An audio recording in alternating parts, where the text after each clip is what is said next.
सत श्री अकाल दोस्तों, मैं स्नेह चोपड़ा। स्वागत है आपका हमारे सोशल मीडिया मंच पर। दोस्तों,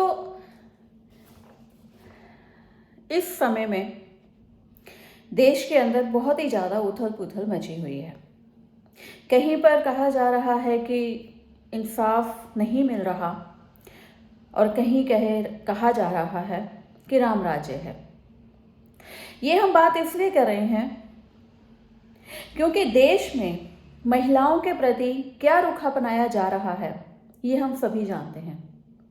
कहीं पर महिला पहलवानों को सड़कों पे घसीटा जाता है तो कहीं पर महिलाओं को अपनी आबरू बचाने के लिए भागना पड़ता है और इंसाफ पाने के लिए दर दर की ठोकरें खानी पड़ती हैं। ऐसा ही एक केस 2002 में घटित हुआ। आप सब जानते हैं कि गुजरात में दंगे हुए थे। बात 27 फरवरी 2002 की है, जब कार सेवकों से भरी साबरमती एक्सप्रेस के कुछ डिब्बों में गुजरात के गोधरा के पास आग लगा दी गई थी और जिसमें 59 लोगों की बेरहमी के साथ मृत्यु हो गई। उसमें वो झुलस गए और उनकी मृत्यु हो गई। इसके बाद दंगे भड़क गए और इन दंगों में कहते हैं कि हम इंसाफ के लिए कर रहे हैं, ये कर रहे हैं, वो कर रहे हैं, लेकिन ये जो दंगाई होते हैं ये करते क्या हैं?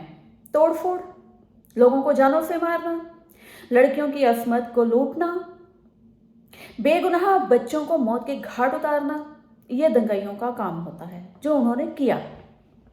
इसी में एक औरत थी, बिल्किस बानो। ये केस बिल्किस बानो का जिसने पूरे देश को दहलाकर रख दिया था, क्योंकि वो जो बिल्किस बानो थी 5 माह की प्रेग्नेंट थी। वो 3 साल की बच्ची को लिए जा रही थी, बचने के लिए इधर उधर भाग रही थी। उसके परिवार के सदस्य भी थे, जो 7 उसके परिवार के सदस्य थे उनको मौत के घाट उतार दिया गया। उसकी 3 साल की बेटी को पटक पटक कर मार दिया गया। और ये जो बिल्किस बानो है, ये दाहोद जिले के रणधीरपुर गांव की रहने वाली थी। जब 3 मार्च 2002 को, क्योंकि 27 फरवरी को दंगे भड़क गए थे, क्योंकि बोगियों में आग लगा दी गई थी जिसमें 59 लोग झुलस गए थे, तो बिल्किस बानो 3 मार्च को अपना गांव छोड़कर परिवार के साथ छप्पड़वाड़ गांव पहुंचती है, जहां पर 20 से 30 लोगों ने इनके ऊपर हमला कर दिया। हालांकि वो बहुत सारे लोगों पे हमला कर रहे थे। इनके साथ जो परिवार के मेंबर थे 7 लोगों की हत्या कर दी जाती है और जो 3 साल की बच्ची थी उसे पटक पटक कर मार दिया गया बड़ी ही बेरहमी के साथ। बिल्किस बानो जब ये सब हो रहा था, उसमें बहुत सारे लोग जो दंगाई थे, उन्होंने ये 5 माह की जो गर्भवती बिल्किस बानो थी उसका बारी बारी से बलात्कार किया, उसके आबरू को लूटा।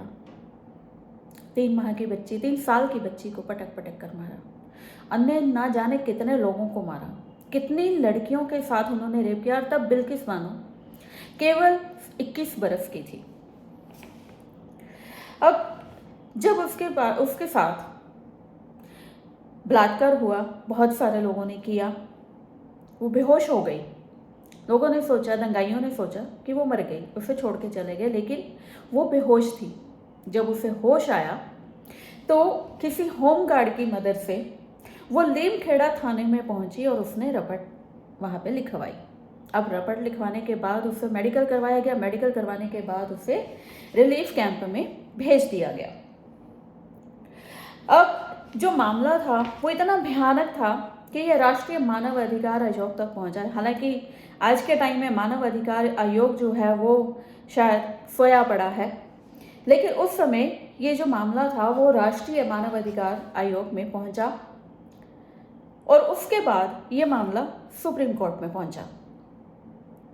सुप्रीम कोर्ट ने आदेश दिए तो सीबीआई अदालत ने 11 लोगों को हिरासत में लिया और उनको उम्र कैद की सजा सुनाकर जेल भेज दिया गया।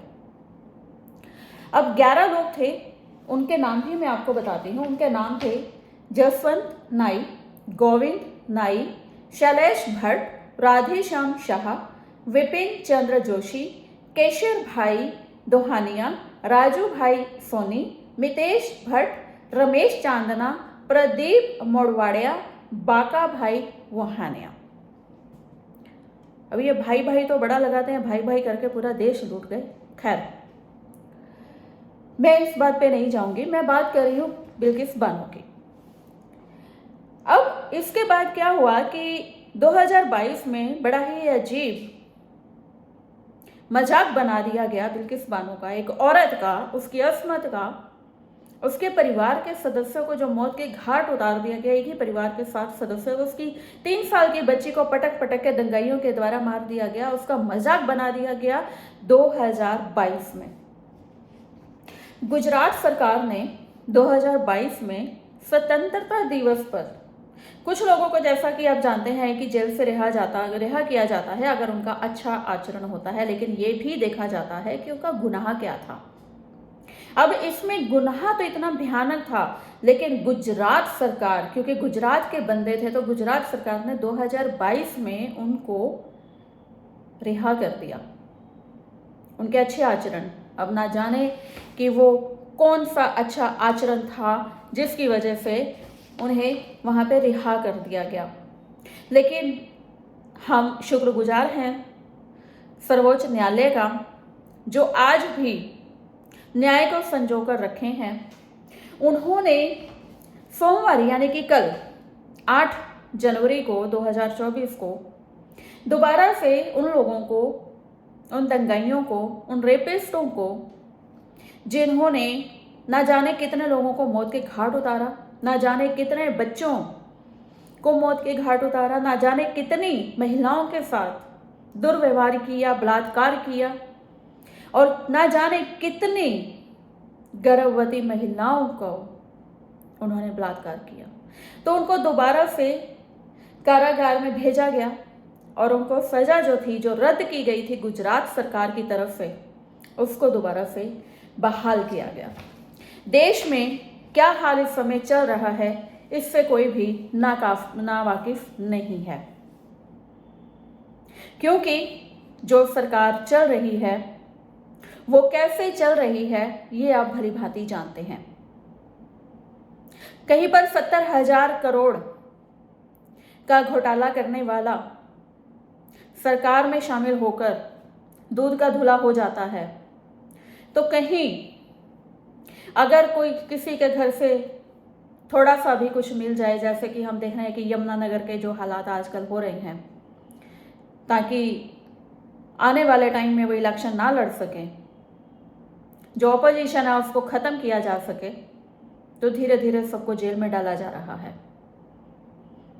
आरोप तो बहुतों पर थे, लेकिन जो सरकार में गए, चाहे वो बलात्कारी थे, चाहे वो कुश्ती संघ के प्रधान थे कुलभूषण, जिसका हमें याद है कि दिल्ली में जिसकी वजह से पहलवान लड़कियों ने, बेटियों ने धरने दिए थे और उन्हीं को घसीटा गया सड़कों पे,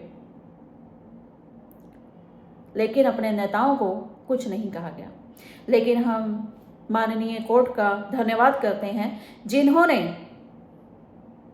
इसे संज्ञान में लिया और 11 आरोपियों को वापस से जेल में भेजा। ऐसी ही एक और घटना के साथ आपके सामने प्रस्तुत होंगे। तब तक के लिए इजाजत चाहेंगे। स्नेह चोपड़ा, माया न्यूज़ नेटवर्क। धन्यवाद।